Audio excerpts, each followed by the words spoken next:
Ее жизнь внезапно превратилась в борьбу за выживание, когда врачи поставили диагноз «рак» на последней стадии. На тот момент казалось, что надежды нет.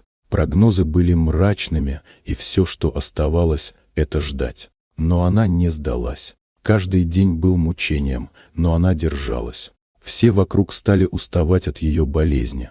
Ее муж и сын, которые когда-то обещали поддерживать ее в трудные моменты, начали уходить в себя. Постепенно их забота исчезала, и вместо того, чтобы быть рядом, они стали отдаляться.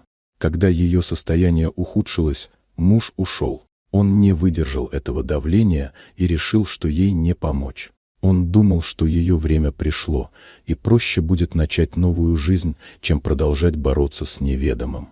Сын, хотя и не уехал, тоже стал более замкнутым, предпочитая молчание и изоляцию общению с матерью. Они оставили ее одну, не считая нужным быть рядом, когда ей было особенно трудно.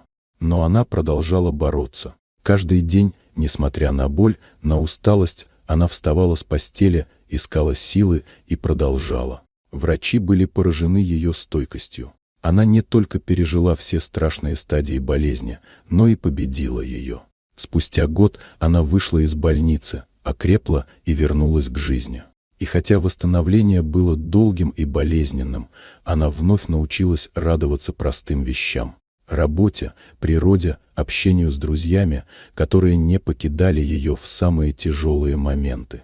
Прошло 10 лет. Она уже не была тем человеком, что был раньше. Она смогла оставить за спиной прошлое страдания, научилась прощать, но не забывать. Она научилась строить свою жизнь заново, и это была ее жизнь независимая и целеустремленная.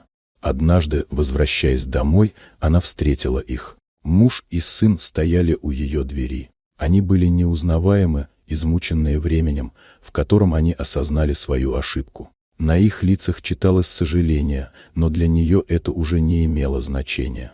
Прошло слишком много времени, слишком много боли, чтобы вернуться назад. Она не нуждалась в их прощении и не искала его. Она победила не только болезнь, но и их предательство.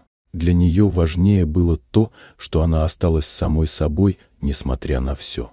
Она не ожидала встречи с ними, и эта встреча не была тем, что она искала. Она взглянула на них, и все, что они могли ей предложить, уже не имело ценности. Она закрыла дверь, не оглядываясь. Это была ее жизнь, ее путь, и теперь она больше не могла позволить никому и ничему вернуть ее в прошлое. Вот такая удивительная история. Дорогие друзья, если вам понравилось видео, поставьте лайк, а также подписывайтесь на канал, где вы найдете еще много интересного.